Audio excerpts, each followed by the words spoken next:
Okay, hi everybody. Welcome to our Relevant Talk.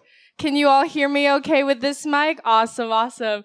Well, welcome hello. Yep, that's good. Welcome everyone. Thank you so much for coming. It's really awesome to see all of your wonderful faces, and for those tuning online, thank you for coming as well. Whether you're a member of one of our Christian fellowships or invited by a friend, we're so happy to see you here. And yes, there are snacks up there at the front. So we are currently having our last talk of the Relevant series. Now, the Relevant series here at the University of Toronto is an outreach that we're doing from January 12th to the 19th, which is today. And we've collaborated with several Christian campus fellowships and organizations. And so our intention is to promote dialogue and enable students who do not yet know the Lord to see the relevance of Jesus for all of life. And so we've had a bunch of different talks covering many different topics. We will have speakers today. And so today's topic is on God and science, friend or foe. We're going to be, first let me introduce myself so you can put a name for this person right here. But my name is Cheryl. I'm currently a fifth year here at the University of Toronto. My programs are a little bit irrelevant, but I guess I'm doing a double major in molecular genetics, human bio, art history. But the more relevant part is our talk for today. Oh yeah, if you just came in, feel free to take a seat.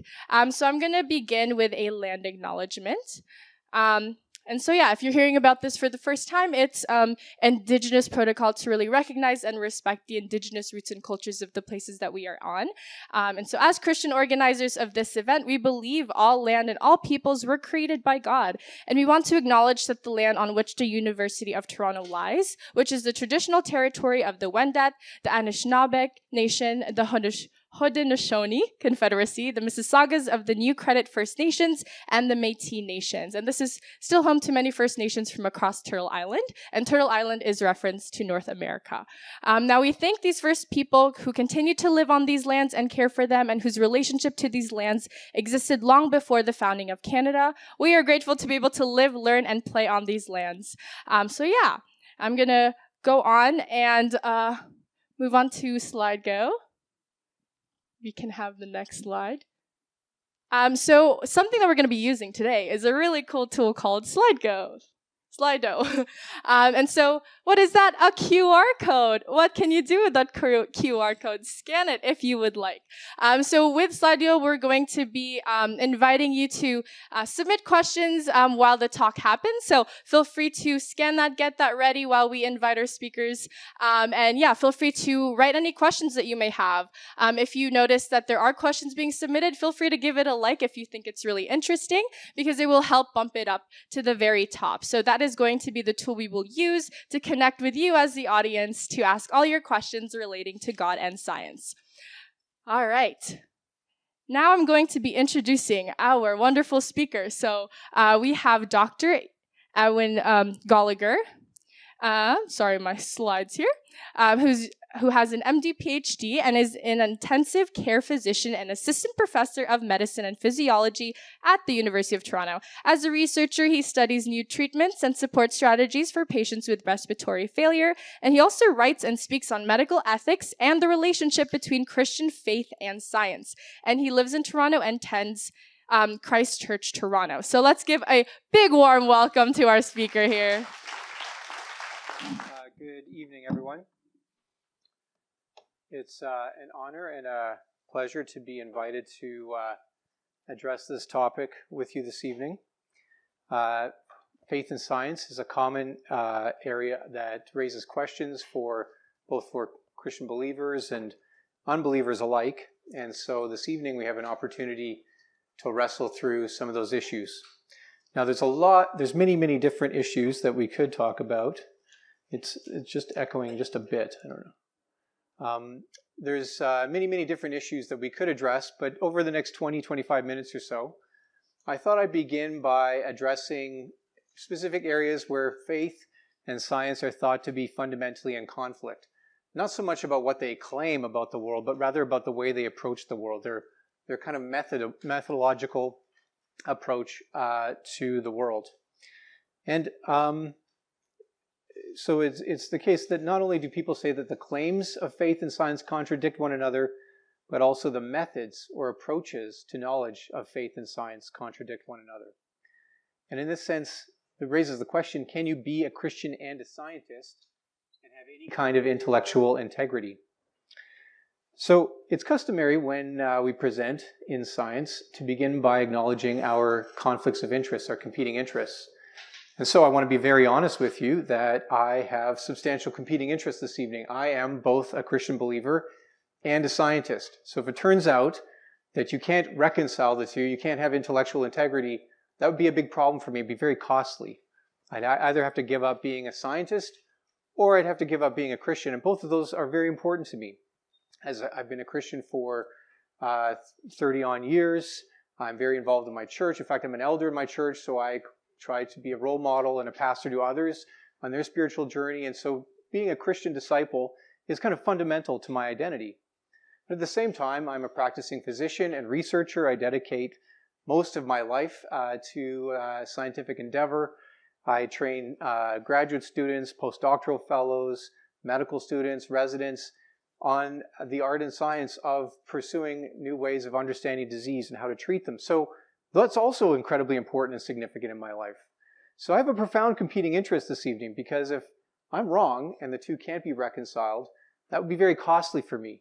And so everything that I say with that should be taken with that potential competing interest in view. There's a potential for me to be biased in approaching this issue because it would be so costly for me to be wrong. And I want you to bear that in mind.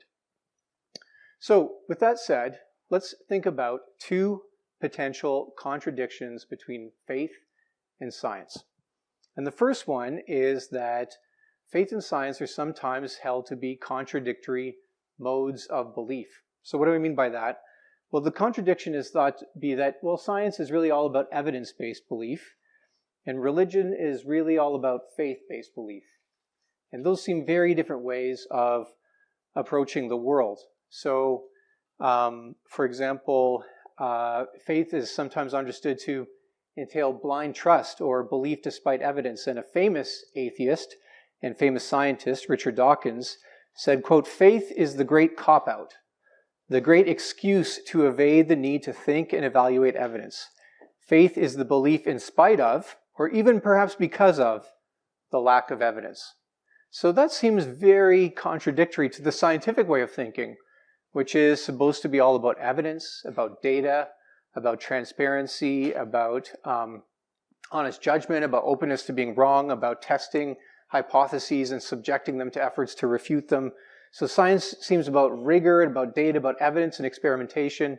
Religion seems to be, it's so said to be the case, that it's really just about blind trust.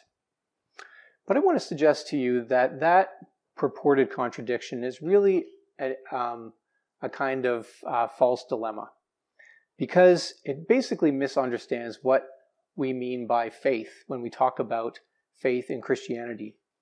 And I want to suggest that although sometimes faith can be blind trust or belief despite evidence, faith can also be warranted trust. So for example, when you go to see the doctor and you say you have such and such symptoms and get examined and they find such and such signs and make certain diagnosis, they're the ones with the expertise and authority to say what the problem is. And you kind of have to take it for granted that they'll tell you the truth and that they'll be right and they'll be professionally competent to arrive at a diagnosis. Now, of course, these days, the great thing is you can go online, you can check things out, you can check out other sources. But at the end of the day, you put a great deal of faith in the institution of medicine when you go to see the doctor to get a diagnosis and treatment. And that is faith because you're putting your trust in what they're telling you. Now, it's not foolish. In fact, I think it's incredibly wise. But it nevertheless is an act of faith. Here's another example. When you board a plane, you're putting a lot of faith in a lot of other people that you've never met. Strangers up in front are going to be flying that thing through the air at 40,000 feet at 600 miles an hour. And engineers that you've never met designed that plane. Mechanics you've never met maintain that plane. And every once in a while, our confidence in the airline industry gets just a little bit shaken, like when a door blows off the side of a plane mid-flight, like happened just a few weeks ago in the United States. But it highlights the fact that most of Most of us get on a plane and take off without a second thought because we have great faith in what the airline industry offers in terms of quality and reliability. And even the same kind of faith is very much operative in science. So if you're searching the literature and you want to find out, what sort of mechanisms of certain biological phenomena are, you find a useful article and you read the article, you see the data, you see how the data is analyzed, presented, the plots, the Western blots or the statistics, figures, whatever kind of methods you're interested in using, you'll explore that. But at the end of the day, you're putting great faith in the journal as an institution and its editorial processes. You're putting great faith in the system that the authors would report reliable data in meaningful ways, honestly and transparently. And every once in a while, our faith in these things gets rocked when we find that people don't actually act in honorable and trustworthy ways. And it reminds us just how much faith in general we put in the institution. Now, is that foolish faith? Is that blind faith? Is that the kind of... Does Richard Dawkins himself exercise that kind of faith? Well, of course he does. He's an eminent scientist who relies on the publications of others all the time. So really then there's two kinds of faith. Maybe there's blind trust, maybe there's belief despite evidence, but there's also potentially warranted trust. So the question becomes, specifically with respect to Christian belief at least, what kind of faith does Christian belief call you to? And I just want to read you a few scriptures to emphasize that the kind of belief that Christians have really falls under the category of warranted trust or evidence-based trust. So here are the words of the Apostle John, 1 John chapter 1. That which was from the beginning, which we have heard, which we have seen with our eyes, which we have looked at and our hands have touched, this we proclaim concerning the word of life. The life appeared, we have seen it and testified to it, and we proclaim to you the eternal life, which was with the Father and has appeared to us. Now, of course, in reading that to you, I'm putting my faith in the reliability of some very ancient manuscripts, and that's a conversation we can have afterwards. But the point is that the kind of faith that John was calling his disciples to, he wasn't saying, just believe what I say. He was saying, guys, I've seen it. I've touched the word of life.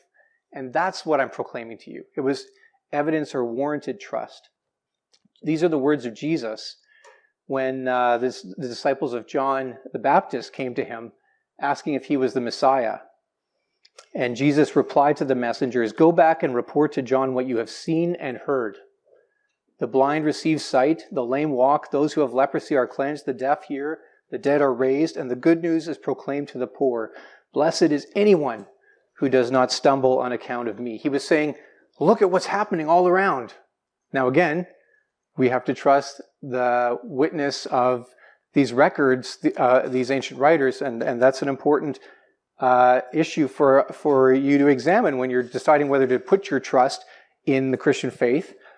But Jesus himself didn't just say to John's disciples, look, I said it and that's enough. I'm the Messiah. Full stop. No, he said, look around at what's going on. And each of these phrases that he uses about the blind receiving sight, the lame walking, those who have leprosy being cleansed, the deaf hear, the dead raised, the good news proclaimed to the poor, each of those actually was freighted with prophetic significance. John the Baptist would have known what the Old Testament prophets said to expect about the Messiah. And Jesus saying, I'm fulfilling those prophecies. So he's not asking John's disciples just to believe blindly. He's giving them evidence that would have been very weighty to them. So the question really becomes, does the available evidence warrant trust in Christ? And Christian belief is not the kind of belief that says, just believe. It says, examine the evidence and decide whether trust is warranted or not. And that's totally consistent with a scientific approach to belief. But, I have ventured so far as to raise the idea of miracles here. And that raises a second potential contradiction between the way of faith and the way of science. And that is that they can sometimes be referred to as contradictory modes of explanation. So the purported conflict here is that science is all about natural mechanism, natural law, observable, empirical, testable processes, and those are the only kinds of explanations that are permitted. And on the other hand, religious believers are taught to see the hand of God at work everywhere. I mean, when we worship every Sunday, we praise God for His goodness, His kindness, His love, His protection, His provision. So we are attributing all kinds of experiences of everyday life to a Creator God whom we love and serve. And that's a very different mode of explanation of what happens around us. Now, I can assure you that as someone who supervises graduate students, if I sat down in a graduate seminar or in a thesis exam and the graduate student said, at the end of the day, I attribute all of what I'm observing here in the lab to the hand of God, that would not be a thesis that would pass muster, because that's not good science. That's not what science is about. So the question is, why not? Why not? If I'm a Christian, I believe in God and see the hand of God everywhere, how can I, on the one hand, accept that in church, but not accept it when I'm sitting in the examination room? The other, and this also arises in the context of my medical practice, where I sit with patients and their families in the ICU where I work. I care for a lot of people at the end of their life, people on life support, often in tragic circumstances, and I sit with the family and I tell them, I honestly, I'm devastated to tell you this, but I think your loved one's not going to survive, and we have to start thinking about when we're going to take them off of life support. And often the families will say, but doctor, I'm praying for a miracle. And people will use that as a reason to persist on life support when we think actually we should stop. And the reason we want to stop is because in many ways, futile life support can cause a great deal of harm and suffering for the patient. And so I find myself conflicted between, yeah, God does miracles on the one hand, but yeah, the reality is your loved one's not going to make it, and we need to accept that and face reality. So you can see the tension here between faith and science as competing modes of explanation. Now, I would point out that at the end of the day, the conflict between science's emphasis on the natural and religion's emphasis on the supernatural is only really a conflict if science has to insist that all phenomena everywhere are always caused merely by natural mechanisms and natural laws, and that it's inappropriate to ever attribute anything to something outside of nature and natural process. And that is a belief system that's referred to as naturalism, also sometimes called materialism. The idea that all that is just physical matter, atoms and subatomic particles interacting, driving everything that exists, everything reduces to that, and everything is explainable in those terms, and therefore to refer to God is A, unnecessary, and B, not permitted. And a good example of naturalism is a statement by the eminent geneticist Francis Crick, where he said biologists must constantly keep in mind that what they see was not designed, but rather evolved. So they're looking at these complex systems, they're seeing order, they're seeing kind of teleology, and they must constantly remind themselves, this is not designed, this is not designed, this is not designed, because it kind of looks that way naturally. And likewise, Richard Lewontin, another eminent geneticist, said, it is not that the methods and institutions of science somehow compel us to accept a material explanation of the phenomenal world, but on the contrary, that we are forced by our a priori adherence to material causes to create an apparatus of investigation and a set of concepts that produce material explanations, no matter how counterintuitive, no matter how mystifying to the uninitiated. Moreover, that materialism is an absolute, for we cannot allow a divine foot in the door. So Lewontin is just being very honest. He's saying the rules are God's not allowed in. And so we have to create an apparatus of investigation and a set of concepts that allow us to explain everything that's going on without reference to God. But that's not because of the data, he says, not the methods and institutions of science. It's our a priori adherence to material cause. It's a belief system. But the truth is, naturalism and materialism, those aren't scientific hypotheses that are testable. Those are philosophical systems of belief. And you couldn't sit in a lab and test whether naturalism and materialism are true. They're not scientific claims. They're philosophies about life, just like, very much like a religion. And so, so naturalism faces as much competition between science as does the rest of religious belief. So how might Christians like me, who do science and practice faith, reconcile these natural and supernatural modes of explanation? Well, this is by reference to a fundamental concept differentiating between what we call primary causation and secondary causation. So when we talk about secondary causation, we're talking about the order of nature, natural mechanisms, natural laws, natural phenomena, all the usual things that we talk about in science where we can talk about pathways and this reaction leading to that reaction, or this risk factor increasing the risk of that disease, this cause, this effect, the kind of usual linkage between cause and effect that we think about in science. That's what we refer to by secondary causation. That's the internal natural system, the closed system of natural law that we think of when we talk about science. But underpinning secondary causation is the idea of primary causation. And by primary causation, we think about it with such as the divine upholding of all of nature. So when Christians think about God's relationship to nature and God acting in the world, we're not thinking about secondary causation. We're not thinking about God sort of messing with chemical reactions to change what happens. We're thinking about primary causation, the underlying upholding of the system. And this is exactly how Scripture speaks of God's work in the world. So for example, Hebrews chapter 1 says, Jesus upholds the universe by the word of his power. Or Colossians chapter 1 says that Jesus, for by him all things were created in heaven and on earth, visible and invisible, whether thrones or dominions or rulers or authorities, all things were created through him and for him, and he is before all things, and in him all things hold together. So the idea here is that it's all being held up and sustained continuously by the one who made it all to begin with. The whole system depends on him. And in Acts 17, very famously, the Apostle Paul was addressing a pagan audience of Greeks, and he explained to them that the God who made the world and everything in it is the Lord of heaven and earth, and does not live in temples built by human hands, and he is not served by human hands as if he needed anything. Rather, he gives everyone life and breath and everything else, for in him we live and move and have our being.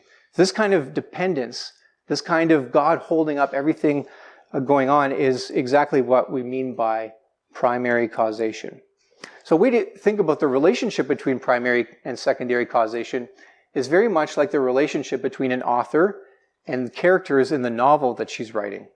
So if you're an author, you create a world in your imagination, you put it down on paper, you have this character doing that, and in that world, the characters are following the kind of contours of the world that you've created.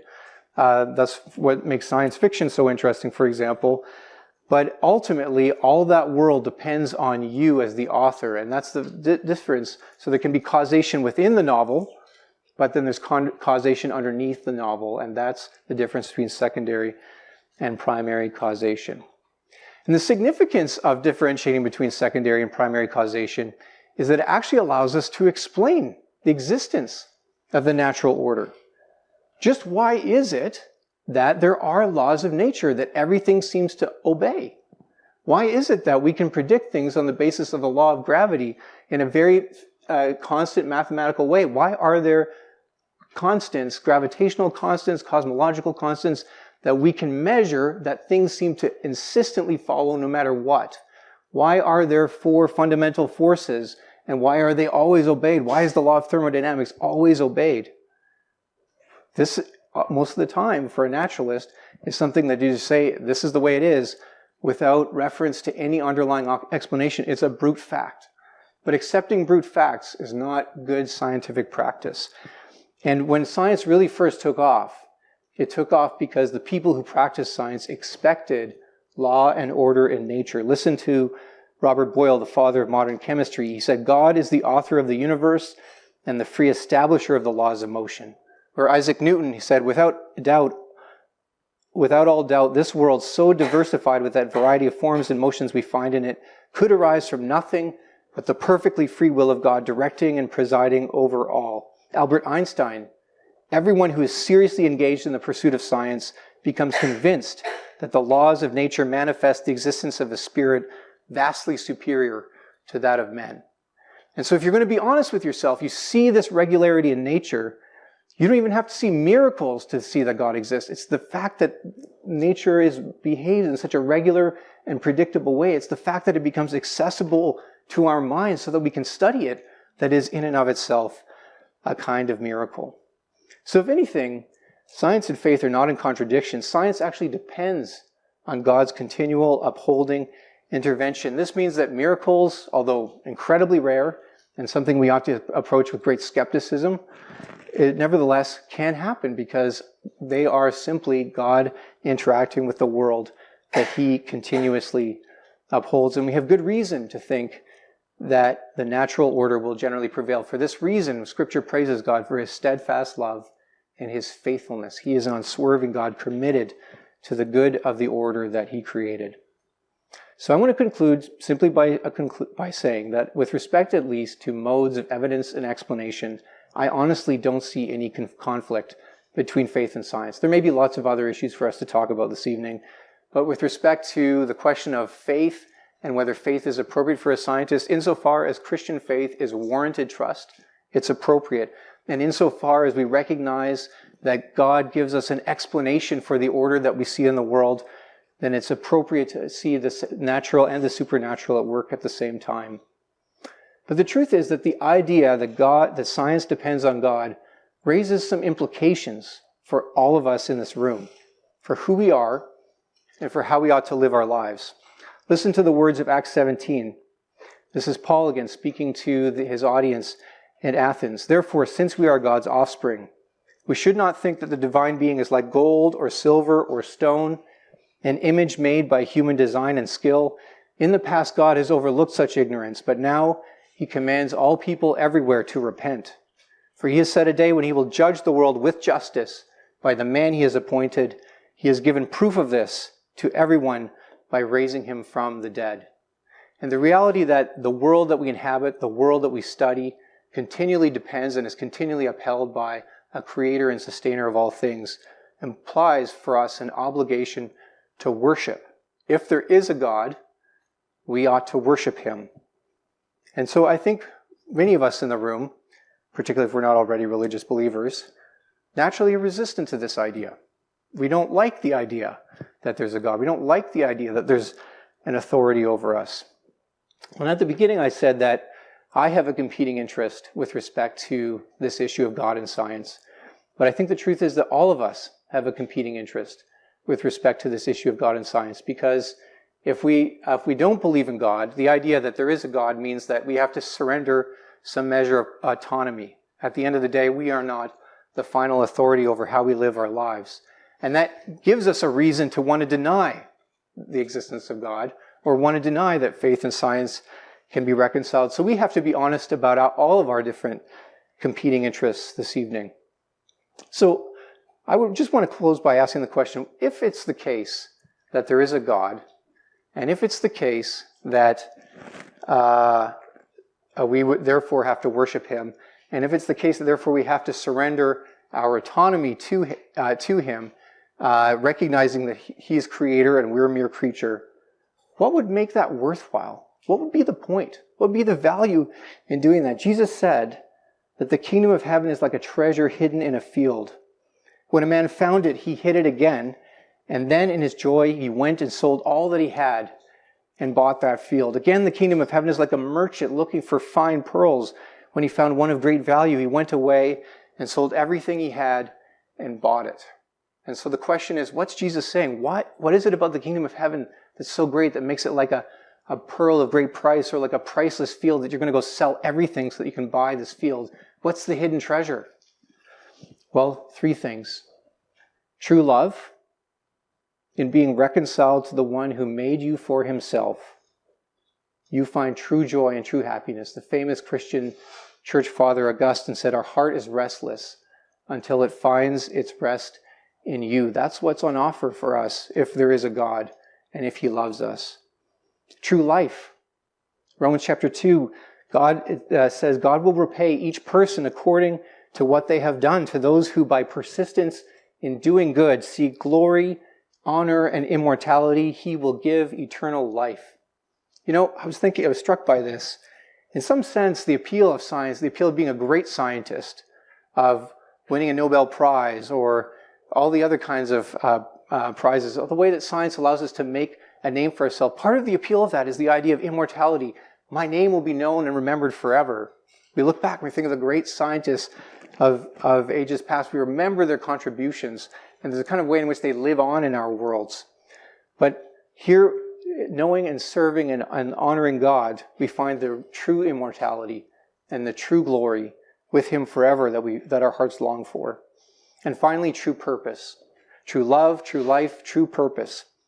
In some sense, Christianity teaches that all of us were created to be scientists.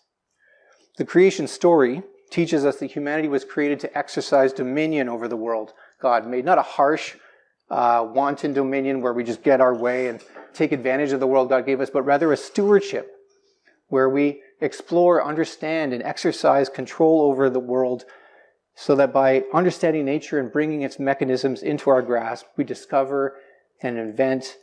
That's our kingly role that God has given us. This is the reason Scripture refers to us as royal priests. Scientific endeavor and intellectual discovery is fundamentally part of the meaning for which we exist. Johann Kepler said, those laws, that is the laws of nature, are within the grasp of the human mind.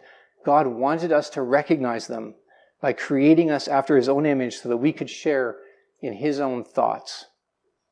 And I love the words of Proverbs 25, verse 2. It is the glory of God to conceal things, but the glory of kings to search things out. And as scientists, that's exactly what we are, kings and queens, playing a royal role over the world that God made under Him. And so I invite you all to dedicate yourself anew to science, not as opponents of God, but as servants of God. To seek God and to find Him in Christ is the greatest discovery one can make. Thank you very much.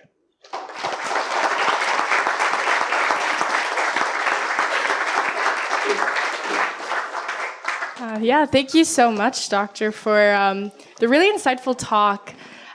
So as I mentioned earlier, we have a SlideGo form that we had earlier with the QR code. So if you had any more questions, feel free to take this time to write that. But we also have the feedback form and follow-up. So I also invite you to scan this wonderful QR code that we have up right now and fill it out for us, give us some feedback. We do relevant series every single year, so that would be really helpful for all of us organizing the event. We do have something else that we would like to share. Something else that's been going on for us that here at U of T, we are going to be also starting a really cool course called Christianity Explored. Now, the whole point of us doing relevant series every single year is to really invite people in our community to learn more about Jesus. And so as Christian students here on campus and me personally, Jesus has done such a such a great thing in my life. I feel super transformed for everything that He has done, and I always love to share about Him. And so if you were invited here by a friend, or if the talk tonight sparked your curiosity to learn more about Christianity, I would encourage you to learn more about Christianity Explored, and we have a video for that. You might be a convinced atheist, a committed Christian, or somewhere in between. Perhaps you've lots of questions to ask, or perhaps you're happier just sitting and listening. Maybe you go to church, or maybe you've never been. Whoever you are, Christianity Explored is a place for you to explore what life is all about. The Christianity Explored course is free, it's relaxed and informal, and it's run by ordinary people local to you. Some courses are held in churches with lots of people. Some are held in people's houses with just a few friends getting together. Wherever you meet, in each session, there's a chance to look at the life of Jesus for yourself and ask any questions you have. There's a short video to watch, and then a chance to chat about what you've just heard. You'll meet great people. You won't be asked to sing or pray or read out loud, and you don't need to know anything about the Bible to enjoy it. So whoever you are, come and explore. There's almost certainly a Christianity Explored course starting near you soon. So ask a Christian friend, or check out the website to find out more. You might just discover that the Christian message really is the best news you've ever heard. And what a great news it is. But yeah, Christianity Explored, as the video mentioned, is a free, informal, and relaxed 7-week course. So yeah, if you know nothing about Christianity, don't worry. This is a great course to learn more about that as well. If you've never read the Bible or never prayed before, don't worry as well. This is supposed to be a course to invite you to learn more or ask any questions that you may have. All right, so that's a little bit about Christianity Explored. If you're interested, we have those starting January 25th, so that would be, next week, on Thursdays at 5:30 at Wycliffe College. So if you don't know, that's the building across Trinity. Trinity College, it's like this red brick building. And yeah, so we're going to be starting the course next week at 5:30 p.m. All right, so now we're going to be transitioning in our Q&A. I'm going to be inviting back our speakers here. So we have Dr. Gallagher. Yes, Gallagher. And we also have Glenn Taylor, who's going to be joining us. So Glenn Taylor is I'm going to pronounce emeritus professor, there we go, of the Old Testament at Wycliffe College here at the University of Toronto. He holds degrees from the University of Calgary, Dallas Theological Seminary, and Yale University, where he did his PhD in ancient Hebrew and related Semitic languages. In addition to Northwest Semitic languages, his academic specialties include the Book of Genesis, which is often raised in discussing science and the Bible. He is an ordained priest in the Anglican Church of North America, and his hobbies include cars of the 60s and 70s and doting on his 2 new grandchildren, Amelia and Hannah. Congratulations. All right, so thank you so much for joining us. Yes, let's give a warm round of applause here. And Dr. Gallagher, does your mic work okay? I think so, yep. All right, so I'll probably invite you to use that mic. All right, so yeah, I will be receiving questions. So if you have any more questions, feel free to keep putting them on SlideGo. So our first question here is, how does Christianity reconcile with evolutionary biology? Or if not, how would a Christian dispute the accuracy of evolution? So whoever would like to speak first. I've done a lot of talking already. All right. Well, it's funny the person should mention that because one of the things that I did when I came is I prepared a handout that has several different Christian responses to evolution. And there are 3. And it's made by a friend of mine who's a professor of science and religion at the University of Alberta named Denny Lamoureux. And so if you wanted to take this sheet on the way, you get kind of a list of 3 options. One quickly is Young Earth Creation, which has a very straightforward and literal understanding of the Bible and the story of creation, in which case there is seemingly a conflict with evolution pretty much right up. And then there's kind of a mediating position called Progressive Creation, which understands the account of creation kind of more categorically, that the 7 days represent longer periods of time. And then there are a number of Christians, and I include myself among these, who would consider themselves to be evolutionary creationists who don't see fundamentally any significant conflict between the story of creation in Genesis and evolution. So there are a number of different options. And I would just like to say that if you're only familiar with Young Earth Creationism, and you're finding that that is just hard for you to reconcile with your courses in anthropology, biology, whatever, that there are options that are held by Christians that you should look at. As Dr. Gallagher was saying, ideally Christianity is not in conflict with scientific endeavor. And the church has been down that road before, once with Galileo, for example, when Christians had understood that the sun, that the earth was at the center and the sun revolved around the earth. And Christians kind of had to humble themselves and look at the Bible again, and that's what Christians are doing. Some see no conflict, some see the need for adjustment in that area. Yeah. I mean, I would affirm the same thing. I mean, I personally, having as a Christian scientist, feeling compelled to read a fair amount, not as a scholar or theologian like Dr. Taylor, but as an informed layman in theology, having read a lot of different Christian scholars on the issue, really don't see any significant conflict between the Genesis account and the evidence that the universe is very old, that species have evolved over time. I think that in a lot of ways we can understand from the Genesis account that God's hand was behind and underneath all of those events. And so I think I personally feel very encouraged. In fact, increasingly, I think the evidence of science points toward belief in God. That's not really what I talked about at all this evening.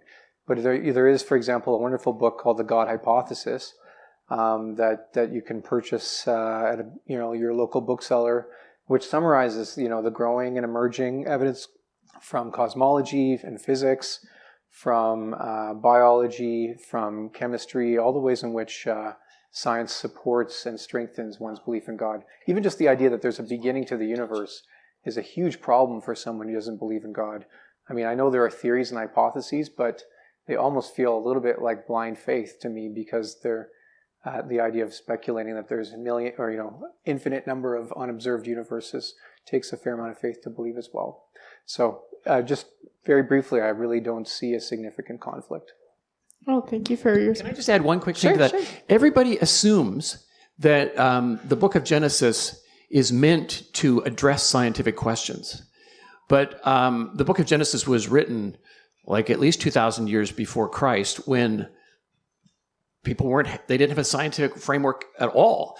So it speaks to its own culture, and it addresses questions that were prevalent in the day, like the relationship between the created order and God. So Genesis wants to talk about that. If the tree in your yard is not God. God is separate from the world. How many gods are there? There's only one, and he's very intelligent, and he's organized. And human beings are made in the image of God. So if you're wanting to sort of just assume that all truth is scientific truth, and you want to plug the story of Genesis into your own scientific framework, I think you're asking the wrong question, because the book of Genesis was not written to answer the questions that we have. It was written to answer the more primal or sort of fundamental questions about how many gods are there, what's the relationship between God and the world, and what role do human beings have in relation to this God who created the world. Yeah, thank you so much for that. So I do have a second question, which shifts a little bit to what we were just discussing, but this is for Dr. Gallagher here.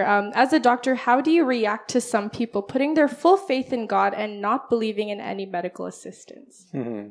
Tough question. Well, I think it's a sad thing to do, because, science and medicine are one of the great gifts that God has given to humanity. And in many ways, science and medicine are appropriate and rational responses to the kind of world that God made. So this is why it's so critical that these ideas of primary and secondary causation that I was talking about. There are streams of kind of maybe not so much mainstream Christian belief or other religions that really only think about things in terms of primary causation and see God just doing everything and don't recognize the order that supervenes on the world that he upholds. But recognizing that order empowers us as the royal rulers over the world to understand the world that God made and to use it intelligently for our good and for the good of other creatures. So I think in many ways, medicine and science are deeply coherent with a Christian belief, and where you see people struggling to reconcile them, I think it's because they don't really understand either the biblical worldview or the role that science has in the natural order. Yeah, thank you. Now, my next question here is, if we are to accept the fine-tuning argument that you were describing earlier, it only gives proof of a creator. How do you know that creator is the Christian God? Do you want to go first, or do you want me to go Glenn, first? would you like to speak first?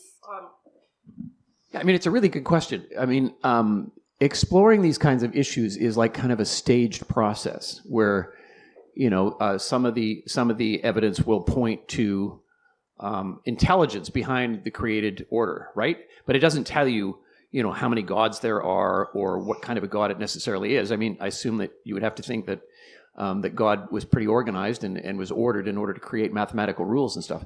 But people who are Christians have gone one stage further, and that's something that's only been touched upon through some of the things that Dr. Gallagher was saying about the evidence of the integrity of the New Testament and those kinds of things. So you need to ask the big questions about God, but then you need to sort of say, well, what about the Christian understanding of God? What's the evidence for the teachings of Jesus? The evidence in the New Testament that talks about him doing miracles? And so it's kind of like a sliding scale, and you have to sort of take each one as it comes. Having said that, though, and I want to be quick because I want to get over to Dr. Gallagher, but Christians also believe in the Spirit of God, that God is present, and that when the truth of the gospel is spoken, that there's this kind of a voice that's speaking in your head that's confirming the truth of what's being said. And it's a little bit maybe mystical, but some of you might be feeling that right now, like they just sort of say, like, this is just a talk, but something more is happening to me. And that wouldn't surprise Christians at all, because it's the Spirit of God that draws people ultimately to faith in Jesus Christ. And so that's also part of the mechanism, is that God has this power to draw us to himself. That doesn't solve the question about different religions, because people in other religions would say the same thing, but it's part of what Christians believe. Yeah, I mean, I think that actually that passage that I read from Acts 17, where Paul's speaking to the audience of philosophers at Athens, he points to the kind of natural knowledge that we have of God, the world that God made, but then he cites the resurrection as the now clear, present, and compelling evidence to recognize the lordship of the one who claims to be the Lord of all things, Jesus Christ. And it was the resurrection that turned the 12 disciples of Christ from sort of quivering, fearful, uncertain, shaken disciples who've just seen their master crucified into fearless, confident, zealous, passionate preachers of the message that Jesus was the Messiah. And everywhere they went, they said, we are witnesses of his resurrection.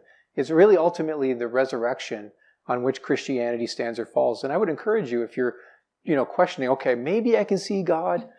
I don't know, this whole Christianity thing. At the end of the day, what Christian faith stands or falls on is this question of, did Jesus rise from the dead? Because if he did, that vindicates all of his claims about himself. And if he didn't, well, then there's really not much reason to believe that he has much to offer. It's that resurrection, it says, that justifies him and also justifies us. So that becomes the critical issue. And we're not really here to talk about the resurrection tonight. We can talk about it after. But I would say, in terms of evidence-based faith, it's the evidence for the resurrection that grounds Christians in their faith. Which is a great segue for our next question, which is, what, in your opinion, is the most compelling scientific evidence in favor of God's existence? Well, maybe I can start with that.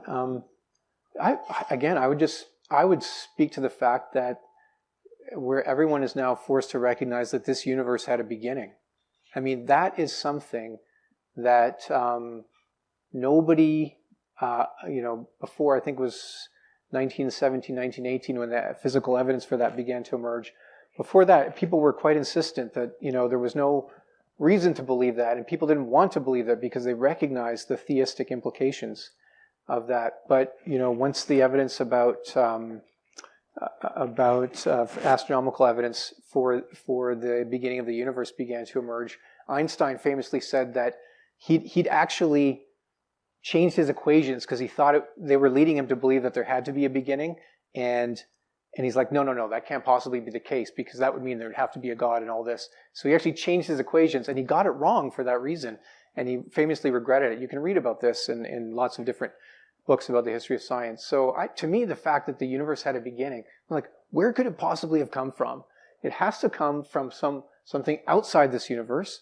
It has to come from something personal, because non-persons don't have agency.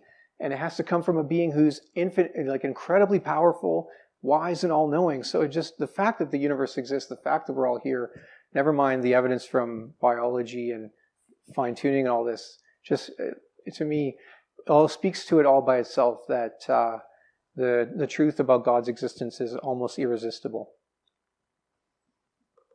I'll be super quick about this because I'm not a scientist, and so my answer wouldn't be have any more authority than that of anybody else in the room. But to me, it would include the moral argument for the existence of God, that we are created with a sense of right and wrong that came from somewhere, that it's very hard to sort of explain on purely evolutionary terms in terms of human survival. And then the fact that the margins are so narrow for the existence for creating a world where life like this could exist. And Dr. Gallagher mentioned the alternative to that is this multiverse, but what's the evidence for the multiverse? I mean, it takes far more faith to believe in a multiverse to me than it does to believe in God. So our next question, maybe we'll start with Dr. Gallagher here.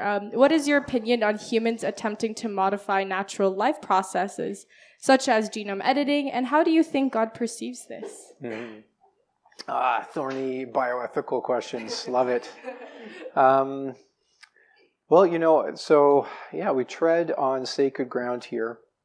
I think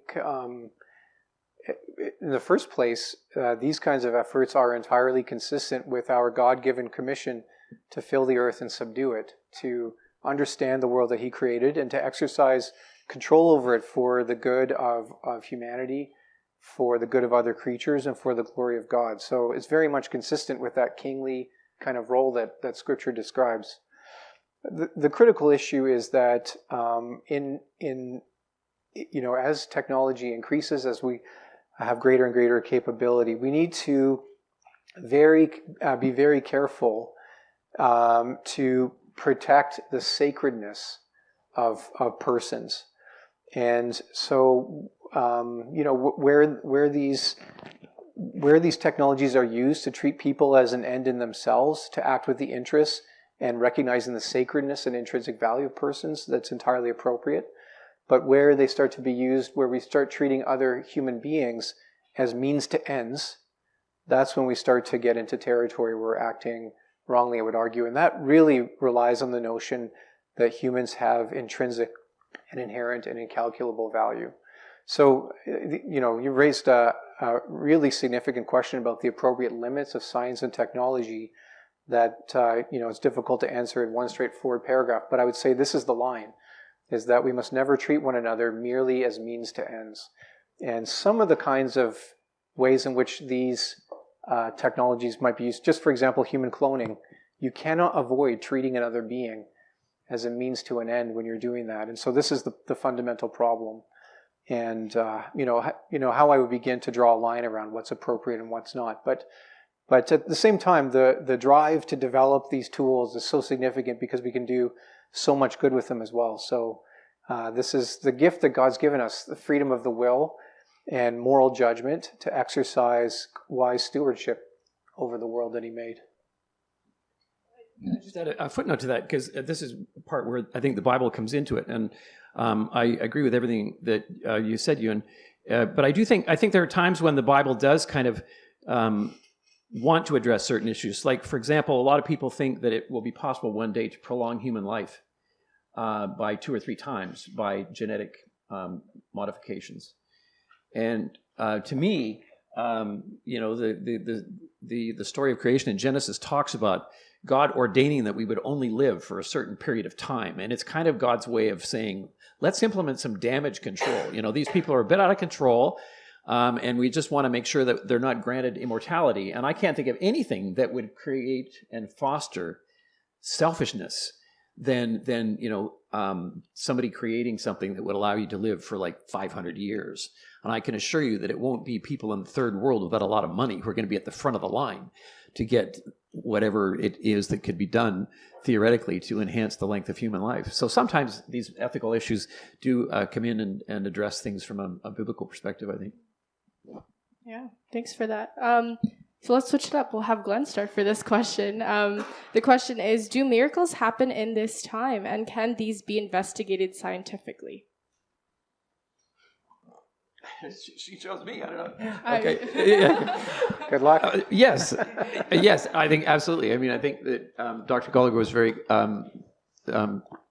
sort of sound and sane when he talked about it not being the norm. But yeah, absolutely. I mean, God can do whatever God wants to do, and I think that there are miracles that happen today. And I have kind of firsthand contact with some people who have experienced those kinds of miracles. But the danger, as I see it, is only seeing God where the miracles happen and not seeing God behind the natural processes as well, because He's ordained that those are kind of govern the way that things happen. So yeah, absolutely, I believe in miracles and that they happen today. Yeah, and I think, you can never investigate a miracle scientifically because it's a one-off kind of event. And that's the fundamental problem in terms of miracles. So like even a claim about a resurrection, you're never going to design an experiment of some kind where you test whether resurrections happen or not, because it's a one-off kind of event. The evidence for those kinds of events depends on the evidence of witness testimony, much like you might rely on in a court of law. So there are some questions that are not amenable to the scientific method. Moral questions, aesthetic questions, and questions about whether miracles have happened. But that doesn't mean that we can't find good reasons to believe them. I'll be honest with you, I'm generally pretty skeptical when people tell me they've seen a miracle. Maybe that's just the scientist in me. But I don't think it's out of the realm of possibility, simply because I understand that the natural order is upheld by a God who's fully in control and therefore can manipulate that order when he sees fit. But in his kindness, he rarely does so, because it's the predictability of the world that makes it livable for us. So and makes science possible. All right, for our next question is, because God made everything, as a scientist, do you believe God created the Big Bang? And did God create the atoms we're made of? Yeah, yes and yes.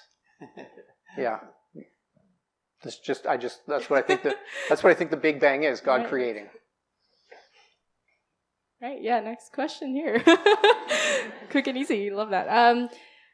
If Christian faith is evidence-based, what do you think of Hebrews 11:1, which says, "Now faith is confidence in what we hope for and assurance about what we do not see"? Well, I'm glad there's a biblical scholar here. All right, Glenn, up to you. Well, yeah, I was interested in how you kind of nuanced the issue of faith, Ewan, and I thought it was right on. I like to use the analogy of if somebody makes like if I were to go to that board there and draw a figure of a gladiator by using dots, and you'd have to join the dots in order to get the picture of a gladiator. Is that a faith-based exercise, or is that something that the evidence has led you to do? And I think that a lot of the hypothesizing that we do, I mean, there are people who just kind of say, no, you can't join the dots because we don't know. There might be other dots. You sort of say, well, look, I can already see a gladiator, and if you join those dots, you are. So I think that faith is maybe kind of more on a sliding scale. And I mean, there may be some philosophers here, and I'm a sort of an amateur person who's interested in philosophy, but I think philosophers will tell you that, I mean, foundationalism is intellectually pretty dead. And it takes faith to believe that we're all, that what we're doing right here isn't just kind of an exercise in the matrix, right? So everybody has faith. And if you don't have faith, then you're probably just kind of wondering what in the world you can believe, sort of like Descartes did in his exercise at the beginning of the Enlightenment. So faith comes with the territory. And to me, as a Christian, and I bet you would agree with this, Ewan, is that it takes less faith to believe in God and in the resurrection of Jesus Christ to me than it does not to believe, just because the evidence is kind of pushing in that way. So I think faith has a lot to do with drawing conclusions from the limited data that's available to us at any given point in time. And that always calls for adjustment, but is joining the dots an exercise in faith, or is it something that dots are welcoming you to join? And does it make intellectual sense to join the dots so you can see the gladiator, if the dots are actually wanting to point you to the gladiator? Yeah, and if I could add to that, as I reflect on Hebrews 11, that's the opening verse to a passage in Scripture which is referred to as the Hall of Faith, because it goes on to recount people who exercise great faith in their life. And as you reflect on the lives of the people listed in that chapter, people like Abraham, people like Moses, Rahab, prophets, so on, their faith was not irrational. They had reasons to believe. So, for example, Abraham had multiple personal encounters with God. Moses had a personal encounter with God where he saw a bush that was burning but not being consumed. He saw the plagues in Egypt. He saw God separate the Red Sea. Now, of course, we are trusting the record here, so we have to critically examine whether the record's reliable. But if taking for granted that the record is reliable, Moses had things happen in his life which gave him reasons to believe that God was real and that he was there and that he ought to serve him as the leader of the people of Israel. So the challenge of faith is not so much rationality. What's celebrated in that chapter is the challenge of courage. It takes courage to live by faith.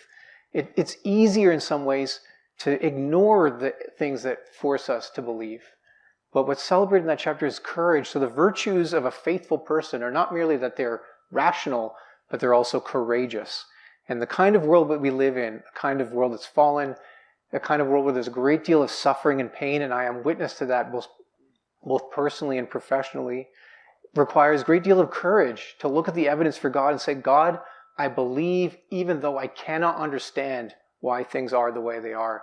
That requires not only rationality, it requires courage. And that's what's celebrated in Hebrews 11, the Hall of Faith. But it says of Moses that he looked at the reward. So that made him willing to suffer reproach for a season. He was willing to sacrifice and pay a cost because he really believed that these things were true. And so that is the reward of faith. But nothing about faith is easy. Easy to talk about faith in science. In some ways, science is easier than faith, the life of faith. But there's no question that Hebrews 11:1 is suggesting us to just blind trust, because that's not what's celebrated in that chapter. Yeah, thank you so much for that. The next question I have is, as a Christian, how do you recommend approaching discussions about faith and science in a casual conversation with someone who doesn't believe in Christianity? I'll leave you to decide who to pick for this one. You're a pastor, Glenn. Yeah, I mean, I would just point out the kind of the false dichotomy that Ewan was pointing out before, and that I mean, everybody has faith. I mean, it's like, getting into the airplane that Dr. Gallagher was talking about at the beginning, right? So faith isn't something that is unique to Christians. It's something that everybody employs. And I think you could even mount an argument, as we were just talking about before, that, I mean, to me, it takes more faith not to believe in God than it does to believe in God because of the data. So I would say break down the dichotomy, the perceived dichotomy between faith is, check your brain at the door and just kind of believe what is completely unreasonable, which is kind of the wrong way to look at the relationship between faith and evidence. Yeah, that's really well said. I also just think it's, when those conversations arise, I think that's why if you're a believer, it's important to be well read and to know the ways in which science supports Christian belief and how you handle these kinds of conflicts that arise, because people do have questions about these sorts of things. And so I think just being well read and being well prepared to talk about the issues is really important. So I definitely encourage you to grab the handout that Dr. Taylor provided, because there's the list of different Christian approaches to science. There's also a great short bibliography, some useful YouTube videos that are referenced there, just a way into this conversation about faith and science so that you're equipped and ready to talk about it. Yeah, and if you can't see from the back, there's a table up here at the front, so you won't miss it. All right, so the next question, maybe I'll ask Glenn first, is if God created the world, who created God?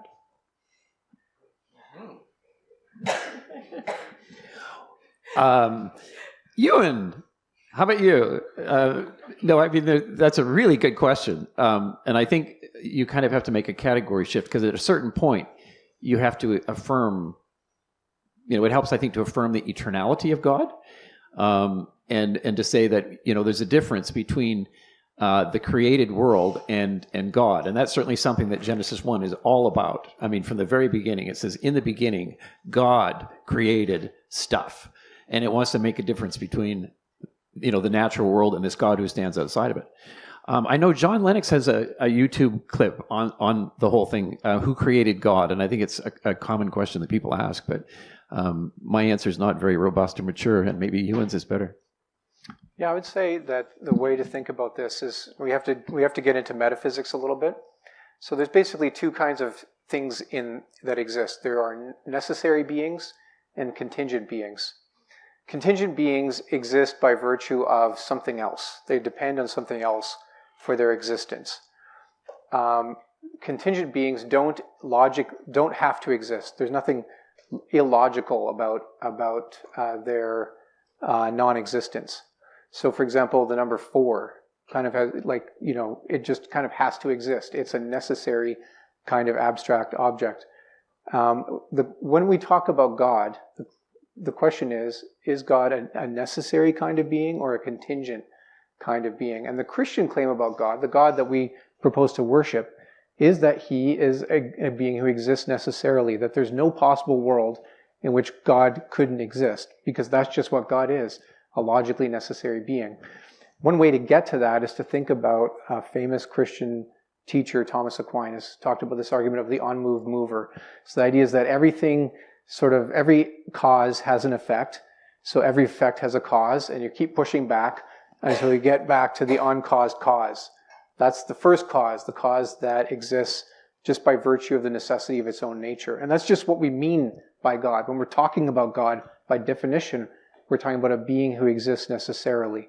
And so God is the explanation of his own existence as a necessary being. He doesn't need to be created. He doesn't need a cause because he's an uncaused cause by definition. Yeah, thank you for that. Now we're going to be asking the very last question for this evening, and that is, in both of your opinions, can Christians tend to be over-reliant on God of the gaps arguments to defend the existence of God? Well, so God of the gaps arguments are arguments that you make when you don't have an alternative explanation. So you're just like, I don't really know how to explain why, risk factor X causes disease Y. Well, I'm just going to blame it on God. That is a kind of an extreme and absurd example of a God of the gaps argument. So sometimes people say, well, the only reason you believe in God is because you just don't know how things came into existence. So therefore you appeal to God as a kind of gap explanation. And once science figures it out, you're going to lose your basis for believing in God. That's the threat that's attached to a God of the gaps argument. And so, it's certainly always a logical risk or possibility for us to, just turn to God when we can't explain. But I think, again, when we understand the difference between secondary causation and primary causation, we understand a little bit more about what we're trying to explain. Are we trying to explain the relations between secondary causes and effects, or are we trying to explain the relationship between primary and secondary causes? And science will potentially always give us explanations of secondary causation and never give us explanations of primary causation. And so we just have to understand the limits of what we're trying to explain. And ultimately, when we talk about the beginning of the universe, the reason I don't think appealing to God in that case is a God of the gaps argument is because that's the only,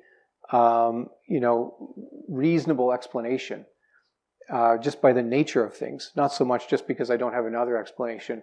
If there was a physical cause for the current universe, then there would have been a universe before this. But when we talk about the Big Bang, we're talking about the beginning of space-time universe.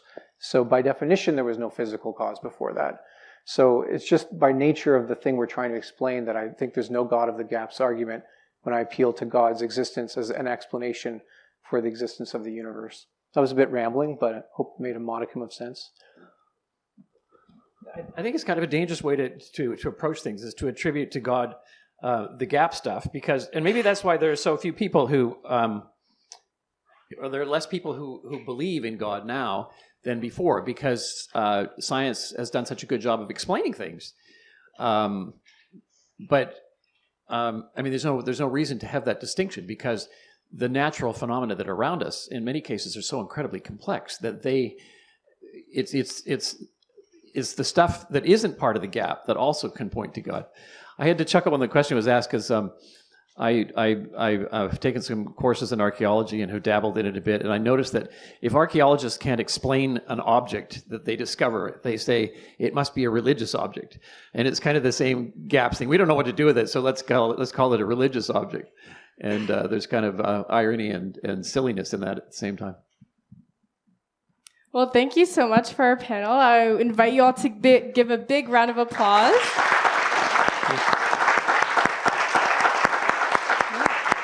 Sure, go ahead.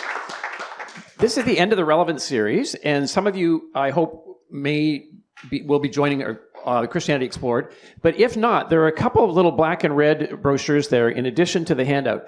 One of them says, who is Jesus? And the other says, what is the gospel? So if you're new to Christianity and you kind of want a bird's eye view, there are several of those little pamphlets there that would give you more of the basic answers to the things that we've kind of more or less assumed in tonight's session. Yeah, and there is a lot more other ways you can connect with us further after our relevant series. So whether you're listening online or here in person, invited by a friend, or are part of a Christian fellowship here on campus, I invite you to have further conversations with anyone you know. If you don't know anyone, feel free to turn to the person next to you and ask around there. But we do have some information and handouts there as well. And at the same time, we also have Christianity Explored, like I mentioned earlier. I encourage you to connect with us further. And all of our relevant talks, if you wanted to learn more about them, are recorded on YouTube. I also wanted to acknowledge the clubs that we collaborated with for Relevant series. So we had InterVarsity Chinese Christian Fellowship, Mandarin Chinese Christian Fellowship, Wycliffe College, Mission Hub, Every Nation Church, Christ the King, Power to Change, and Campus Worship. So lots of fellowships on campus if you would like to get connected or learn more about Christianity. Thank you so much for being here on a Friday night. Thank you, speakers, as well, for joining our panelists. There's still snacks up there. Thank you to the team for organizing the event, and I hope you all have a wonderful rest of your week.